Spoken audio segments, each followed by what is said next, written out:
Yes, alhamdulillah akhirnya diumumkan juga jadwal atau tanggal kepastian proses pencairan bantuan PKH di tahap 3 2025. Guys, kalau video ini tembus 300 like dalam satu hari, akan ada hadiah buat teman-teman semua. Dan pastikan teman-teman semua sudah like dan subscribe channel ini. Dah, itu aja. Assalamualaikum warahmatullahi wabarakatuh. Kembali lagi di channel saya Muhammad Rosidin. Apa kabar teman-teman semua? Semoga teman-teman semua selalu diberikan kesehatan. Amin, amin, ya robbal alamin. Saya ucapkan terima kasih buat teman-teman semua yang sudah setia mendukung channel ini, baik dengan cara like, komen, subscribe, dan juga share. Dan bagi teman-teman yang baru bergabung dan baru kenal dengan channel ini, jangan lupa diklik tombol subscribe. Silakan aktifkan lonceng notifikasinya supaya teman-teman semua mendapatkan notifikasi pemberitahuan terbaru dari channel ini. Dan pastikan teman-teman semua sudah klik tombol like, klik tombol suka, dan silakan komentar di kolom komentar kalau teman-teman semua punya pertanyaan. Nah, di video kali ini kita akan membahas seputar pencairan atau tanggal kepastian proses pencairan bantuan PKH tahap 3. Akhirnya sudah ada pengumuman resmi terkait mulai diprosesnya pencairan bantuan PKH untuk tahap yang ketiga. Namun sebelumnya, seperti biasa, kita akan menjawab pertanyaan dari teman-teman semua yang sudah bertanya di video saya sebelumnya. Jadi buat teman-teman semua yang punya pertanyaan, silakan tuliskan di kolom komentar dan pastikan sebelumnya teman-teman sudah klik tombol like, klik tombol suka di video ini, dan silakan share video ini ke berbagai media sosial yang teman-teman miliki, baik melalui WhatsApp, Facebook, Instagram, dan lain sebagainya. Oke, seperti biasa kita akan jawab dulu pertanyaan ya. Kita akan jawab dulu pertanyaan dari teman-teman semua yang sudah bertanya di video saya sebelumnya. Nah, ini di video saya sebelumnya ini membahas seputar proses ground checking ya, ground checking yang akan dilaksanakan dalam waktu dekat ini. Jadi di sini ada yang bertanya, Bang, kita desil 1 kemarin dapat bansos 20 kg. Padahal selama ini tidak dapat PKH maupun BPNT. Nah, jadi pertanyaannya ini harus dipastikan dulu, apakah ketika kemarin mendapatkan bantuan beras 20 kg, itu nama yang terdaftar itu adalah nama teman-teman semua. Pastikan dulu namanya ini nama kita sendiri. Kalau bukan nama kita sendiri, berarti kemungkinan bisa jadi teman-teman menjadi orang pengganti dari si pengurus atau penerima manfaat bantuan beras Bulog tersebut. Nah, karena untuk data penerima manfaat bantuan beras Bulog 20 kg itu kan sebanyak 18,2 juta penerima, itu termasuk dari penerima PKH dan juga penerima BPNT. Nah, Kementerian Sosial juga menyiapkan 4 juta data cadangan ya, yang apabila si pengurus atau penerima dari 18,2 juta ini tidak dapat menerima bantuannya, tidak bisa mengambil bantuannya, baik dikarenakan meninggal, pindah, tidak temukan, dan lain sebagainya, maka Kementerian Sosial menyiapkan 4 juta data cadangan. Nah, apakah teman-teman yang kemarin dapat 20 kg itu masuk ke dalam data penerimanya langsung atau masuk ke dalam data cadangan?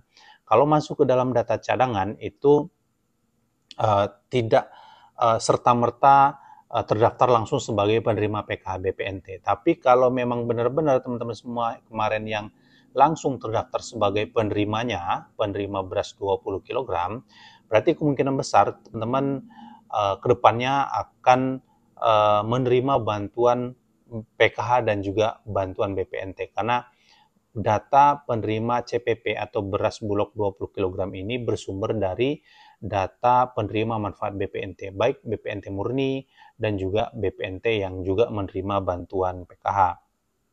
Nah, kemudian kita jawab pertanyaan yang kedua, saya ada di desil 4 tapi nggak pernah dapat bansos, mungkinkah nanti akan masuk ke Burekol? Nah, jadi teman-teman, untuk desil ini, kriteria desil, mulai dari desil 1 sampai dengan desil 4, itu adalah kriteria masyarakat yang layak menerima manfaat bantuan sosial. Baik itu PKH, BPNT, kemudian BLT, BSU, PIP, kemudian berbagai jenis bantuan sosial yang bersumber dari APBD ataupun APBN. Jadi, Tetapi tidak semua masyarakat yang masuk ke dalam desil 4 itu pasti menerima bantuan PKH dan juga BPNT. Karena data DTSN itu kan sangat banyak sekali ya, data kemiskinan dari 1 sampai 4 itu banyak sekali, tetapi tidak semuanya masuk ke dalam daftar penerima manfaat bantuan sosial. Tetapi bagi masyarakat yang masuk desil 1 sampai dengan desil 4 itu menjadi sasaran prioritas bagi pemerintah untuk memberikan program-program bantuan sosial ataupun jaminan sosial. Nah, bisa jadi nanti ke depannya ketika ada pengurangan data penerima manfaat PKH yang disebabkan karena ketidaklayakan tadi, kemudian ada pengganti. Nah, diprioritaskan ini diambil dari data desil 1 sampai dengan desil 4. Nah, diambil dulu dari desil 1, kemudian nanti kalau tidak ada dari desil 2, 3, dan 4. Nah, jadi itu prosesnya teman-teman. Ya, meskipun di cek bansos itu saya terdaftar sebagai saya terdaftar sebagai keluarga yang masuk kategori desil 2, tetapi tidak serta-merta pasti dapat bantuan sosial, karena penentuan dapat bantuan sosial itu ada di Kementerian Sosial dan kuota jumlah penerima manfaatnya juga terbatas, tidak semuanya. Tetapi bagi masyarakat yang masuk desil 1 sampai dengan desil 4, itu menjadi sasaran prioritas kalau pemerintah nanti akan menambahkan jumlah penerima manfaatnya. Jadi itu ya. Kemudian kita jawab yang ketiga, ini Anggara.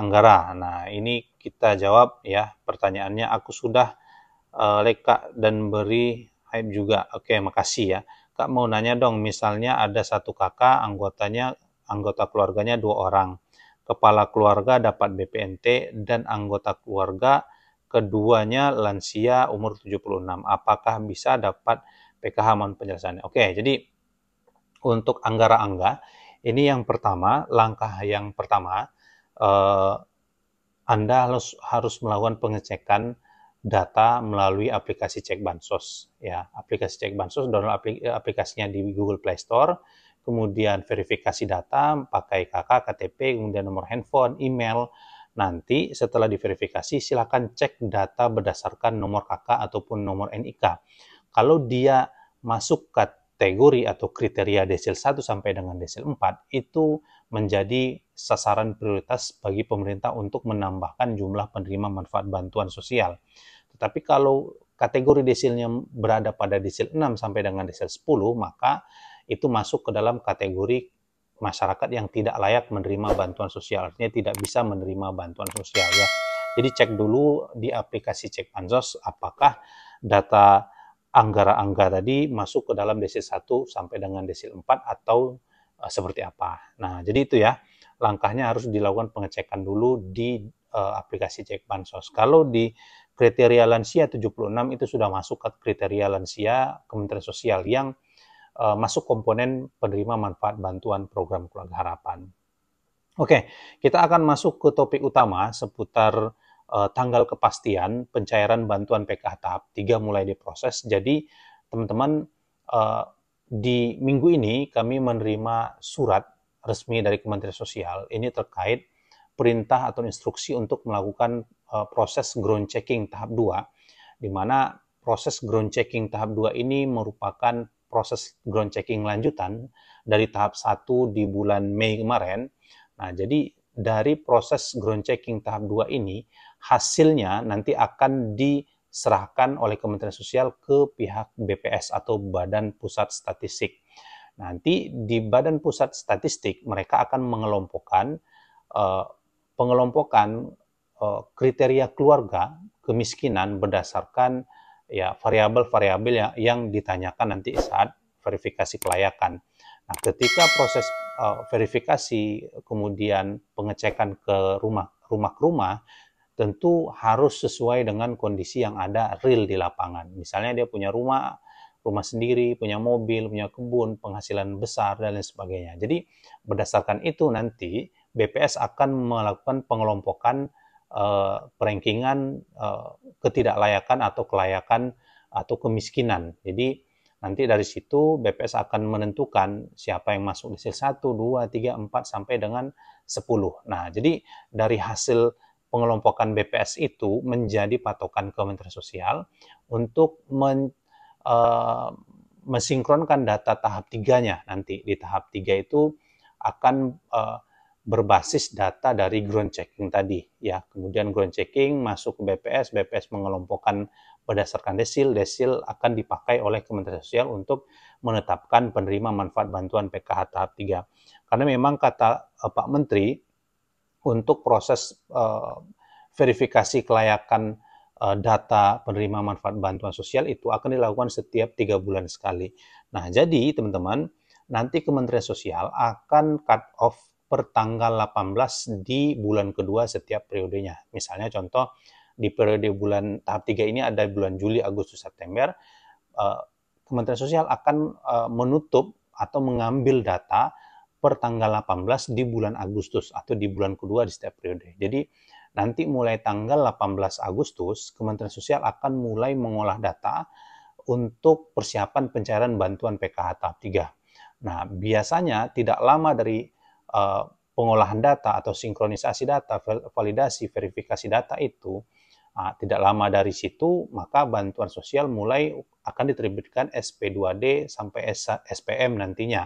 Nah, mudah-mudahan saja dari proses tanggal 18 pengambilan data itu, di awal September mudah-mudahan saja proses SPM sudah terbit dari Bendahara Negara, KPPN, ke pihak Bank Himbara, sehingga setelah KPPN menerbitkan SPM, maka tidak lama dari situ pencairan bantuan PKH sudah mulai masuk ke rekening.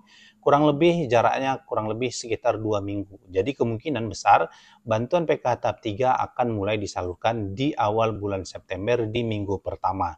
Jadi teman-teman mohon bersabar saja sampai nanti di awal bulan September di minggu pertama.